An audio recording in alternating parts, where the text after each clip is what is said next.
Hi hello welcome back to wow ma'am. నేను మీ విజయమోహన్ మీ అందరి ముందుకు వచ్చేసాను ఈరోజు మంచి వ్లాగ్ తోటి. మరి ఈ వ్లాగ్ ఎలా ఉంటుంది ఏంటి అని మీరు చూడాలి అనుకుంటే కనుక మన ఛానల్ని కొత్తగా చూస్తున్న వాళ్ళు ఎవరున్నా కానీ ప్లీజ్ అండి ఛానల్ని సబ్స్క్రైబ్ చేసుకుని పక్కనే ఉన్న బెల్ ఐకాన్ని గట్టిగా క్లిక్ చేసేయండి. అలాగే మీ లైక్స్ కామెంట్స్ నాకు చాలా చాలా వాల్యుబుల్ అనమాట. సో అవి కూడా పెట్టేసేయండి. అలాగే నన్ను సపోర్ట్ చేస్తున్న శ్రీకాంత్ సిద్ధ్ గారు, సిరి బ్లాగ్స్ గారు, హేమ గారు, మీనాక్షి గారు అండ్ సమాజదర్శిని గారు, ఇలా చాలామంది సపోర్ట్ చేస్తున్నారు. వాళ్ళందరికీ కూడా థ్యాంక్ యూ సో మచ్ అండి. ఇలాగే keep supporting our channel and yes మరి మంచి మంచి కంటెంట్తో మీ ముందుకు వస్తూనే ఉంటాను. అండ్ ఎస్ మరి పుక్కిటి పురాణం లాగా మన శ్రీశైలం వ్లాగ్స్ అయితే అలా కంటిన్యూ అవుతూనే ఉన్నాయండి. మరి శ్రీశైలంలో నేను రోప్వే వెళ్ళడము ఇవన్నీ మీరు చూశారు కదా అంతకుముందు వ్లాగ్స్లో. సో ఇప్పుడు ఈరోజు నేను పాతాళగంగ వెళ్ళి అక్కడ బోటింగ్ ఎలా ఉంది ఏంటి అనేది మీకు చూపించేస్తున్నాను. అండ్ పాతాళగంగ వచ్చేసి రోప్వే దగ్గర నుంచి కిందకి మెట్లు దిగి మెల్లిగా దిగితే కనుక అక్కడ పాతాళగంగ కొన్ని మెట్లు దిగాక పాతాళగంగకి బోట్ వే ఒకటి ఉందన్నమాట. సో ఆ బోట్ ఎక్కి వెళ్దామనేసి మేము టికెట్ తీసుకున్నాము. అండ్ ఎస్ మరి ఇక్కడ చూస్తున్నారు కదా గంగమ్మ తల్లిని ఎప్పుడు కూడా మనం బోట్లో వెళ్ళేప్పుడు కానీ లేదా సముద్రాలు వాటర్ పైన వెళ్ళేప్పుడు గోదావరి దగ్గర వెళ్ళేప్పుడు కూడా మనం పైసలు వేస్తాము, దండం పెట్టుకుంటాం గోదావరికి, గంగమ్మ తల్లికి. అలాగే గంగమ్మ తల్లికి చక్కగా దండం పెట్టుకోవడానికి ఇక్కడ పూలు ఒక దీపము ఇవన్నీ అరటి దుప్పల్లో అమ్ముతున్నారనమాట. దాన్ని నేను తీసుకుని అలాగా ఈ మెట్లు దిగి ఆల్మోస్ట్ ఒక 50 మెట్లు వరకు ఉన్నాయి. అవి దిగి అక్కడ మట్టి దారిలో బోటింగ్ అని దిగాలన్నమాట. సో ఇవి తీసుకుని నేను మా మోహన్ మా బంటోడు బయలుదేరాము. సో అదనమాట.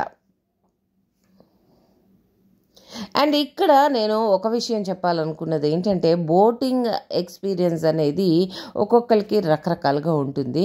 మరి బోటింగ్ ఎక్స్పీరియన్స్ నాకైతే చాలా చాలా ఇష్టము. వాటర్లో దిగడము, వాటర్ని ఎంజాయ్ చేస్తాను, చాలా చాలా బాగుంటుంది అనమాట. బట్ మా బంటోడికైతే చాలా భయం వాటర్ని చూస్తే కొంచెం ఎక్కువ ఇదవుతూ ఉంటుంది. అండ్ ఎస్ మరి బోటింగ్ వెళ్దామని వెళ్ళాం కదా. సో అక్కడ మేము అంతకుముందు మేము కాకినాడ కోరంగిలో బోటింగ్ వెళ్ళడం జరిగింది. అక్కడ కూడా అసలు చాలా చాలా ఎగ్జైటింగ్గా ఉంటుందన్నమాట. ఆ బోటింగ్ అనేది చుట్టూ అడవి ఉంటుంది, సన్నటి నీటి మార్గంలో మనం బోటింగ్ అనేది వెళ్ళాల్సి ఉంటుంది. అండ్ అక్కడ పాములు ఉంటాయి, మొసళ్ళు ఉంటాయి, చాలా భయంకరంగా ఉంటుందన్నమాట. అది ఒక అమెజాన్ అడవుల్లో ప్రయాణం చేసినట్టుగా ఉంటుందన్నమాట. సో అలాంటి బోటింగ్ ఎక్స్పీరియన్స్ చేశాను. బట్ ఇక్కడ ఈ కొండల మధ్య అసలు అందంగా విశాలంగా ఉందన్నమాట. నది ఎంత బాగుందో, బ్రిడ్జ్ అది చూస్తున్నారు కదా, అసలు చాలా చాలా బాగుంది. అక్కడ బోటింగ్ చేయడానికని బయలుదేరాము. అండ్ ఇక్కడ రాళ్ళు చూస్తున్నారా, ఈ రాళ్ళు ఒకదానిపైన ఒకటి పేరుస్తూ వెళ్తే కనుక అవి నిలిస్తే మనం అన్ని ఫ్లోర్ల ఇల్లు కట్టుకుంటాము అని చెప్పేసి ఒక నమ్మకం ఉంటుంది. సో నేను ఫస్ట్ టైం ఎప్పుడు కట్టలేదు కానీ 4 ఫ్లోర్ బిల్డింగ్ అయితే కట్టాను అక్కడ రాళ్లతోటి. 4 ఫ్లోర్స్ ఎందుకు అనుకుంటున్నారా, ఒకటి మాకు, ఒకటి మా రచ్చు వాళ్ళకి, ఒకటి మా బంటి వాళ్ళకి అండ్ ఇంకోటి మా చిన్నోడికి అనమాట. సో అలాగా 4 ఫ్లోర్ బిల్డింగ్ ఆశ ఎక్కువైపోయింది కదా. సో అలాగా బిల్డింగ్ కట్టుకోవాలి అనే ఒక చిన్న నమ్మకం ఆశతోటి అలా కట్టుకుని బోట్ వరకు వెళ్ళిపోయామన్నమాట. అక్కడ బోటింగ్ దగ్గర గంగమ్మ తల్లికి కుంకుమ పసుపు జల్లి దండం పెట్టుకుని చక్కగా సేఫ్గా అందరూ వెళ్ళి రావాలి అని చెప్పేసి ఆ గంగమ్మ తల్లి చల్లగా కాపాడాలి అందరినీ అని చెప్పేసి దండం పెట్టుకొని బోటు ఎక్కడం జరిగిందనమాట.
ఆ బోట్ అనుకుంటే వస్తుంది కదా, అది రిటర్న్ వస్తుంది. ఇక్కడ ఇక్కడ ఆపుతారు.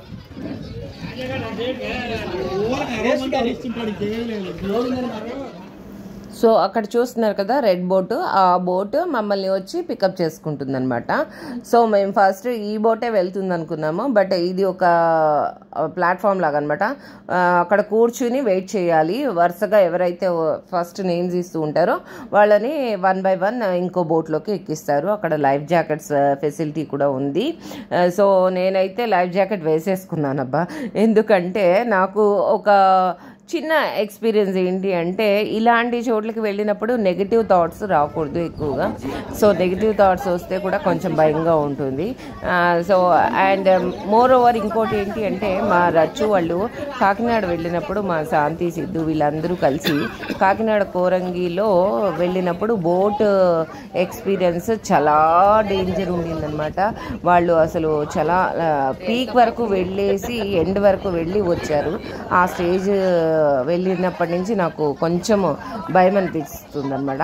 సో అందుకని సరే మన జాగ్రత్తలు మనం ఉండాలి కదా అని చెప్పేసి లైఫ్ జాకెట్ వేసేసుకున్నాను.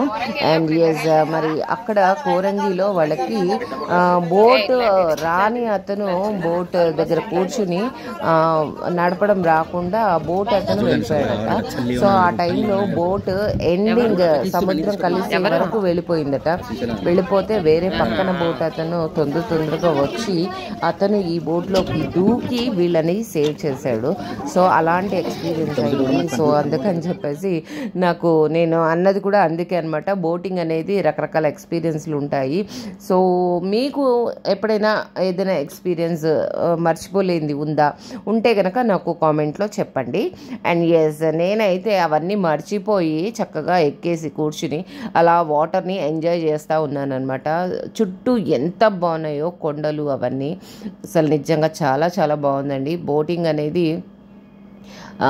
అస్సలు మనము ఇలాంటి నేచర్ లవర్స్ ఎక్కువగా ఉంటే మాత్రం చాలా చక్కగా ఉంటుంది. మనం బోటింగ్ ఇలాంటివన్నీ కూడా ట్రెక్కింగ్ అండ్ ఈ ఓపిక కూడా ఉండాలి. ఇవన్నీ చూడడానికి చక్కగా టైం చూసుకోవాలి అండ్ అలాగే ఓపిక కూడా ఉండాలి.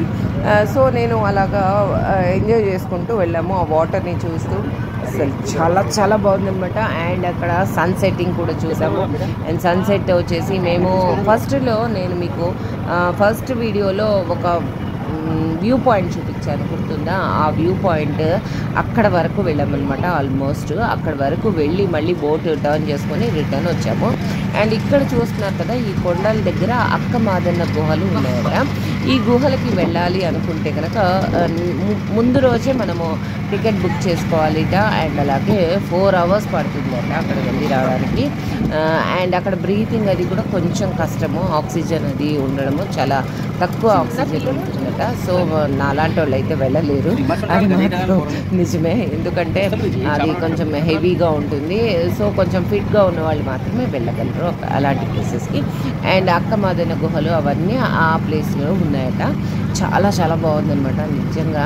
అండ్ అక్కడ చిన్న పిల్లలు నేను తెప్పలు నడుపుతూ ఉండడం చూశాను. తెప్ప నడుపుతున్నారు అన్నమాట.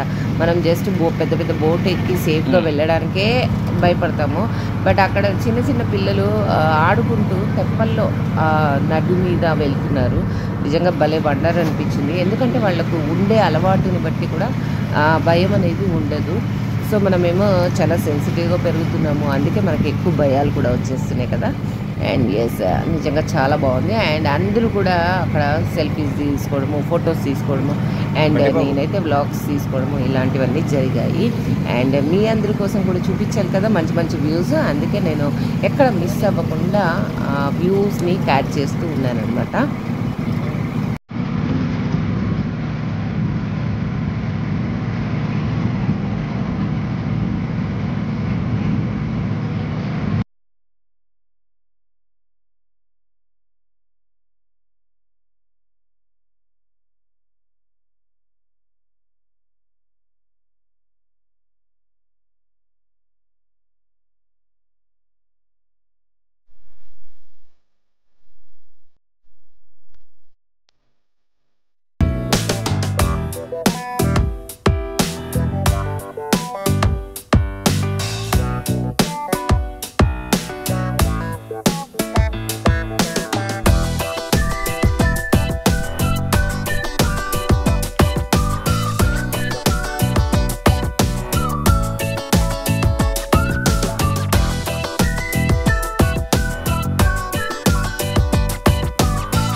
గోపురం కనపడుతుంది.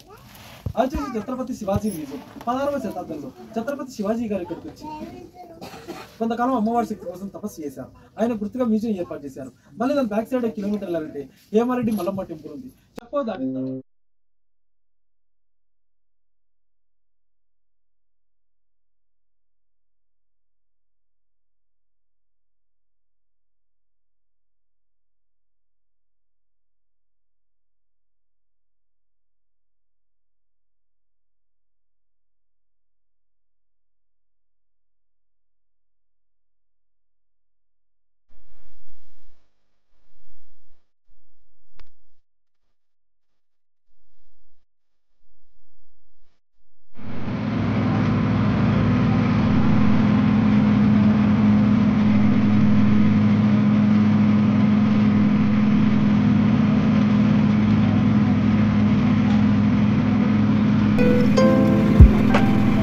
సో అలా అతను అక్కడ ఈ క్షేత్ర పురాణాలు వాటి విశేషాలన్నీ చక్కగా వివరించారనమాట. సో నాకైతే పర్సనల్గా హిందూ పురాణాలు, సంస్కృతి, సాంప్రదాయాలు, ఇలా క్షేత్ర పురాణాలు, రహస్యాలు ఇవన్నీ తెలుసుకోవడం చాలా ఇష్టంగా ఉంటుంది. మరి మీలో నాలాగా ఎవరికైతే ఇష్టం ఉందో వాళ్ళు కామెంట్ చేసేయండి. అండ్ మాటల్లోనే మేము బోటింగ్ అయిపోయింది, దిగి మళ్ళీ గంగమ్మ తల్లికి దండం పెట్టేసుకొని తిరిగి రోప్వే దగ్గరకు వచ్చేసాము. ఎలా అయితే వెళ్ళామో అలాగే రోప్వే దగ్గరకు వచ్చి మళ్ళీ రోప్వే దగ్గర నుంచి అది మళ్ళీ ఎక్కి పైకి వెళ్ళాలన్నమాట. సో అక్కడ వెయిట్ చేసి రూమ్ దగ్గరకు అయితే వెళ్ళిపోయాము. And once in a while మనం ఎక్కువ దూరాలు వెళ్ళలేకపోయినా కానీ ఫ్యామిలీతో చక్కగా ఇలా చిన్న చిన్న ట్రిప్స్ వేస్తే కనుక చాలా హ్యాపీగా ఉంటాము. అండ్ మన మనసు కూడా చాలా ప్రశాంతంగా ఉంటుంది. అండ్ నాకైతే చాలా హ్యాపీ అనిపించింది. అండ్ ఇది చూస్తున్నారు కదా, రూమ్కి వచ్చేసాము. రూమ్ దగ్గర నేను ఆ రోజు ఎర్లీ మార్నింగ్ తీసిన వీడియో అనమాట. ఇది వచ్చేసి ఫాగ్, కంప్లీట్గా ఫాగ్తో నిండిపోయింది. మనకి చుట్టూ ఏది కనపడట్లేదు. అంతకుముందు నేను మీకు గోపురం కూడా చూపించాను రూమ్ బాల్కనీ నుంచి, బట్ ఇదంతా ఫాగ్తో నిండిపోయింది. సో అది నేను మీకు చూపిస్తున్నాను. అండ్ అక్కడ మేము వాసవి సత్రంలో ఉగ్గాని చేశారనమాట. ఉగ్గాని బజ్జీలు, మిరపకాయ బజ్జీలు వేశారు. అవి తినేసి అండ్ రూమ్కి వచ్చేసాం. రూమ్ అయితే వెకేట్ చేయాలి కదా, సో వెకేట్ చేయాలి కాబట్టి రూమ్ మొత్తం క్లీన్ అప్ చేసేసాము. అండ్ మరి హైదరాబాద్కి రిటర్న్ బయలుదేరిపోయామన్నమాట. అలా మా శ్రీశైలం జర్నీ 2 days సాగింది. చాలా హ్యాపీగా అయింది. బట్ వీడియోస్ మాత్రం ఇలాగా కొనసాగుతూనే ఉన్నాయి. అండ్ నేను కొంచెం ఒంట్లో బాగోకపోవడం వల్ల, మా చిన్నోడు రావడం, బిజీగా ఉండడం వల్ల నేను వీడియోస్ పెట్టలేకపోయాను. బట్ ఈసారి నుంచి మాత్రం కంటిన్యూస్గా పెడతాను. అండ్ ఇక్కడ మళ్ళీ గోపురము చూపిస్తున్నాను చూడండి. శ్రీశైలం మల్లన్న స్వామికి మళ్ళీ దర్శనం కావాలి అని దండం పెట్టేసుకుని హైదరాబాద్కి రిటర్న్ జర్నీ స్టార్ట్ అయిపోయామన్నమాట. అదండి. మరి ఈ వీడియో కనుక మీకు నచ్చినట్లయితే లైక్ చేయండి, కామెంట్ చేయండి, షేర్ చేయండి, మరియు సబ్స్క్రైబ్ చేయడం మర్చిపోకండి. అలాగే కామెంట్స్, లైక్స్ మాత్రం తప్పకుండా పెట్టండి. Keep supporting. Thank you.